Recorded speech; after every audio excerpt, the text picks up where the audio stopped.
नमस्कार दोस्तों, मैं हूं राहुल और स्वागत है आप सभी का बैंकिंग करियर यूट्यूब चैनल पे। तो दोस्तों अभी हमारी A to Z रीजनिंग की सीरीज चल रही है जो कि बैंक और इंश्योरेंस एग्जाम के लिए काफ़ी इंपॉर्टेंट है।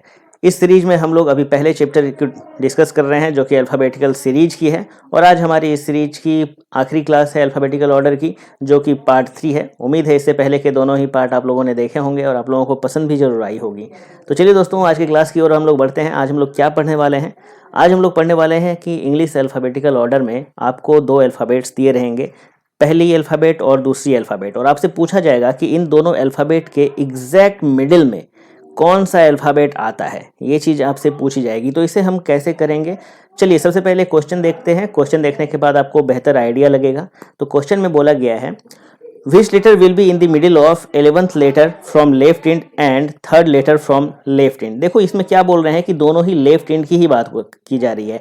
मान के चलो कि एस बी सी डी इस तरीके से आपको एक्स वाई जेड तक इंग्लिश अल्फ़ाबेटिकल ऑर्डर लिखी हुई है। तो इसमें आपसे पूछा गया है कि लेफ्ट एंड से, यानी कि लेफ्ट एंड आपका इधर से होगा ए से स्टार्ट होते हुए, है ना। तो लेफ्ट एंड से 11th अल्फ़ाबेट, तो लेफ्ट एंड से 11th अल्फ़ाबेट आपका क्या होता है, मालूम ही होगा आपको कि लेफ्ट इंड से 11th आपका के आता है, ठीक है।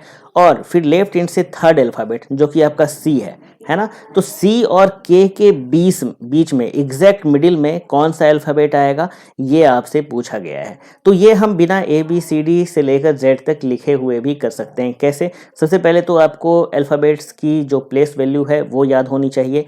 ये कैसे याद करनी है वो मैंने आप लोगों को पिछले क्लासेस में बताया हुआ है, सारी चीज़ें बताई हैं। ऑपोजिट अल्फ़ाबेट्स को भी कैसे याद करना है वो भी आपको डिटेल में बताया हुआ है मैंने। उम्मीद है कि आपको वो चीज़ें अच्छे से याद हो गई होंगी। तो चलिए अब यहाँ पर देखो क्या करना होता है कि देख सकते हो कि दोनों में ही आपको लेफ्ट इंड ही दिख रहा है। एक तो आपको लेफ्ट इंड से 11th बोला गया है और दूसरे में आपको लेफ्ट इंड से थर्ड अल्फ़ाबेट बोला गया है, यानी कि दोनों में ही लेफ्ट इंड दिख रहा है। तो इसका एक फॉर्मूला होता है सिंपल सा, left end plus left end divided by 2। ये चीज़ आपको करना है यहाँ पर। तो देखो यहाँ पर लेफ्ट इंड से 11 है और फिर लेफ्ट इंड से 3 है, तो दोनों को ही हमें जोड़ देना है। 11 प्लस 3 हमारा 14 होगा, 14 डिवाइडेड बाय 2 हमारा 7 आता है। मतलब क्या कि लेफ्ट इंड से जो 7th अल्फ़ाबेट होगा वो आपका आंसर होगा। क्लियर है? तो लेफ्ट इंड से 7th अल्फ़ाबेट हमारा क्या आता है भाई, जी आता है। मतलब क्या कि जी आपका सी और के एग्जैक्ट मिडिल में आने वाला अल्फ़ाबेट है। क्लियर है? अब देखो यहाँ पर दोनों में ही लेफ्ट इंड ही बोला गया था तो हमने ये वाली फॉर्मूला को यूज किया है। हो सकता है कि दोनों में राइट इंड ही बोला गया होता कि राइट इंड से इतने और राइट इंड से इतने अल्फ़ाबेट के एग्जैक्ट मिडिल में कौन सा अल्फ़ाबेट आता है, तो उसका भी सेम फॉर्मूला ही होगा, right end plus right end divided by 2। अब देखो दिक्कत कहाँ आती है, जब लेफ्ट और राइट का कॉम्बिनेशन आपको बोला जाता है तब दिक्कत आती है। तो वो भी कैसे करना है वो भी हम आगे देखेंगे। तो सबसे पहले नेक्स्ट क्वेश्चन भी कर लेते हैं। इसमें क्या बोला गया है, Which letter will be in the middle of 7th letter from the left end and 15th letter from the left end। अब देखो यहाँ पर लेफ्ट एंड से 7th और लेफ्ट एंड से 15th के एग्जैक्ट मिडिल में कौन आएगा वो पूछा गया है। तो सबसे पहले तो 15 प्लस 7 हमें करना है, 22 होता है, और जिसको कि 2 से डिवाइड कर लेना है तो 11। यानी कि कहने का मतलब यह है कि लेफ्ट एंड से जो 11th अल्फ़ाबेट होगा वही आपका आंसर होगा। तो लेफ्ट एंड से 11th अल्फ़ाबेट आपका के आता है, ठीक है। तो के हमारा आंसर होगा। चलिए नेक्स्ट की ओर बढ़ते हैं हम लोग। उम्मीद है ये समझ में आ गया होगा, बहुत ही आसान है। नेक्स्ट में क्या बोला गया है देख लो कि which letter will be in the middle of 11th letter from right end and third letter from right end, ठीक है। यानी कि देख सकते हो यहाँ पर दोनों में ही राइट एंड ही बोला गया है, तो right plus right divided by 2 वही चीज़ करनी है हमें, ठीक है। तो 11 प्लस 3 आपका 14 होगा, 14 डिवाइडेड बाय 2 यानी कि 7। कहने का मतलब यह है कि राइट एंड से जो 7th अल्फ़ाबेट होगा वो हमारा आंसर होगा।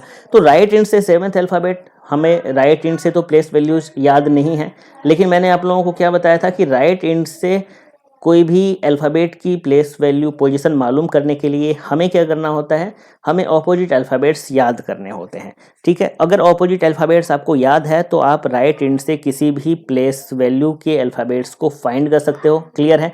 अब देखो उसी तरीके से हम यहाँ पर करेंगे। हमें क्या मालूम करना है कि राइट एंड से 7th अल्फ़ाबेट कौन सा होता है।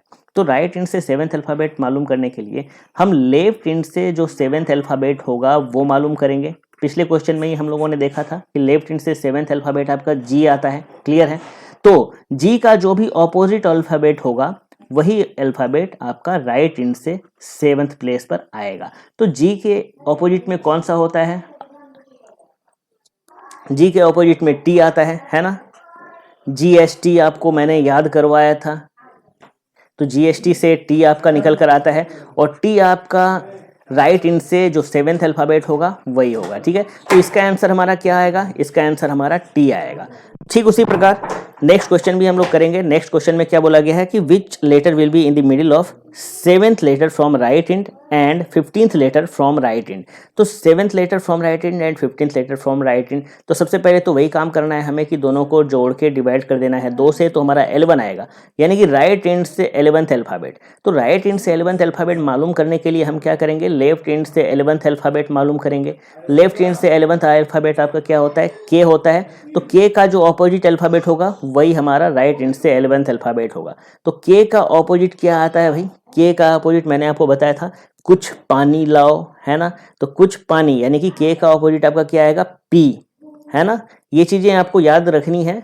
ऑपोजिट्स कैसे याद रखनी है वो मैंने पिछले क्लास में बताया था, आप ज़रूर देख लेना अगर पिछले क्लास को मिस किए हो तो। आपसे ये सारी प्रॉब्लम्स फिर कभी दोबारा नहीं होंगी, सारे क्वेश्चंस इजीली आप सॉल्व कर पाओगे, है ना।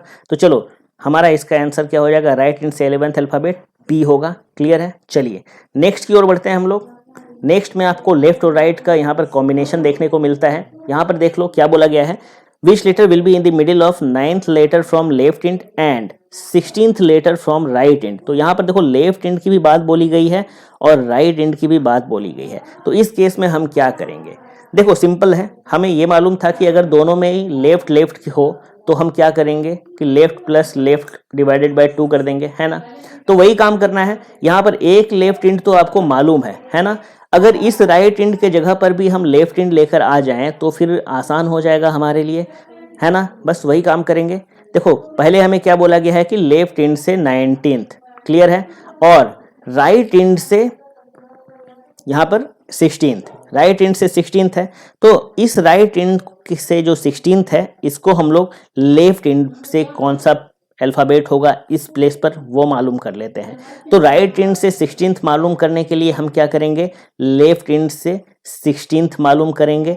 लेफ्ट इंड से 16th अल्फ़ाबेट हमारा पी होता है, पी का ऑपोजिट के होता है ना। यानी कि के की प्लेस वैल्यू क्या होगी, के की प्लेस वैल्यू होगी 11, यानी कि यहाँ पर राइट इंड से जो 16th अल्फ़ाबेट होगा अगर उसको हम लोग लेफ्ट इंड से काउंट करेंगे तो वो लेफ्ट इंड से 11 होगा। क्लियर है, राइट इंड से 16th अल्फ़ाबेट के आता है और इस के की लेफ्ट इंड से क्या प्लेस वैल्यू होगी, 11th प्लेस वैल्यू होगी। यानी कि यहाँ पर हमें देखो लेफ्ट से पहले 19th तो मालूम ही था, दूसरा राइट इंड से 16th की जगह पे ये भी हमें लेफ्ट इंड से 11th मालूम चल गया है। कहने का मतलब क्या कि आपको एक लेफ्ट इंड से 19th पहले से पता था और अभी अभी हम लोगों ने इस राइट इंड की जगह पर लेफ्ट इंड को ही मालूम किया है जो कि आपका यहाँ पर 11 है।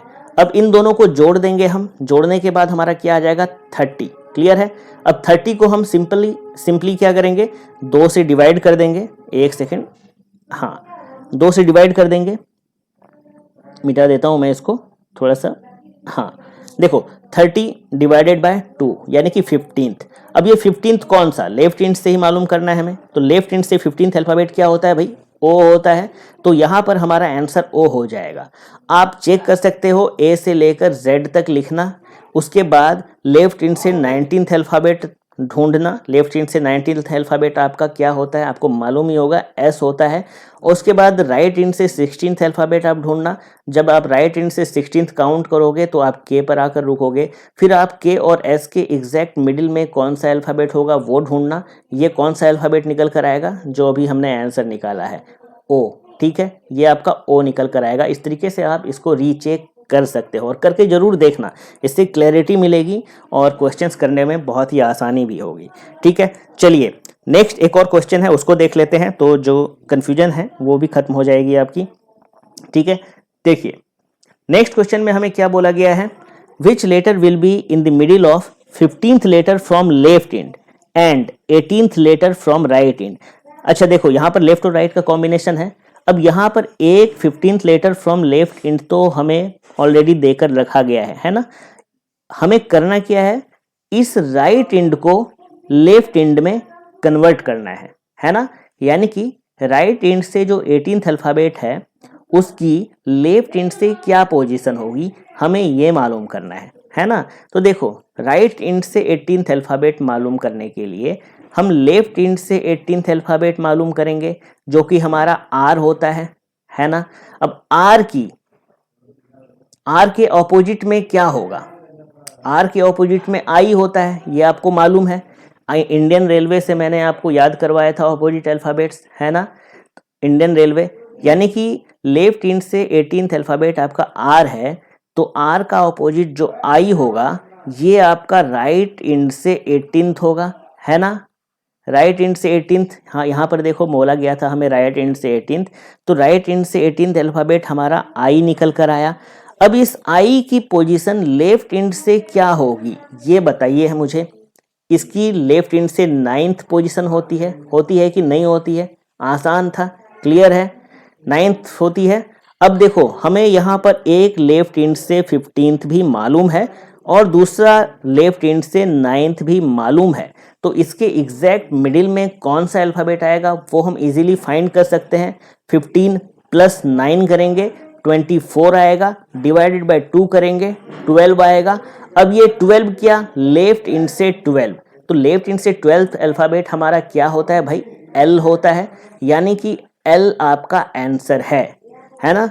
बहुत ही आसान है। अगर एक बार में समझ में नहीं आया हो तो वीडियो को वापस से दोबारा देखना, दोबारा देखने के बाद तो 100% क्लैरिटी मिल जाएगी, कोई भी कंफ्यूजन नहीं होगा। तो इस क्लास में हम लोगों ने क्या देखा कि लेफ्ट इंड से या फिर राइट इंड से दोनों ही तरफ से हमें अगर प्लेस वैल्यू मालूम है कि कौन से अल्फ़ाबेट हैं, तो उसके बाद उनके ठीक एग्जैक्ट मिडिल में कौन सा अल्फ़ाबेट आता है वो अगर हमसे पूछा जाए तो हम इजीली फाइंड कर सकते हैं, चाहे दोनों ही लेफ्ट इंड से देकर रखे हों, चाहे दोनों ही राइट इंड से देकर रखे हों, या फिर लेफ्ट इंड और राइट इंड दोनों का कॉम्बिनेशन देकर रखा हो, तो भी हम इजीली एग्जैक्ट मिडिल में कौन सा अल्फ़ाबेट आएगा वो फाइंड कर सकते हैं। तो तीनों ही टाइप के क्वेश्चन हम लोगों ने आज की क्लास में कर लिए। उम्मीद करता हूँ कि आपको समझ में आ गया होगा। अगर समझ में नहीं आया है तो दोबारा से वीडियो को देखना, 100% जो भी कन्फ्यूजन्स हैं वो क्लियर हो जाएंगी। तो चलिए दोस्तों, फिर मिलता हूँ आपसे अगले क्लास में। अगला जो क्लास होगा हमारा वो डायरेक्शन सेंस हम स्टार्ट करने वाले हैं, नेक्स्ट चैप्टर, तो काफ़ी इंटरेस्टिंग है। अगर डायरेक्शन सेंस में आपको थोड़ी सी भी दिक्कत आती है कहीं भी, तो वो क्लास अटेंड करने के बाद आप कभी भी डायरेक्शन सेंस के क्वेश्चंस में नहीं फंसोगे, इस बात की तो गारंटी है। चलिए फिर मिलता हूँ आपसे अगले क्लास में, तब तक के लिए धन्यवाद। और सबसे पहले इंपॉर्टेंट बात है भाई कि अगर आपने इस चैनल को सब्सक्राइब नहीं किया तो सब्सक्राइब भी कर देना। अगर आपको ये वीडियो पसंद आई है तो लाइक करना बिल्कुल ही मत भूलना। तो फिर मिलता हूँ आपसे अगले क्लास में, तब तक के लिए धन्यवाद।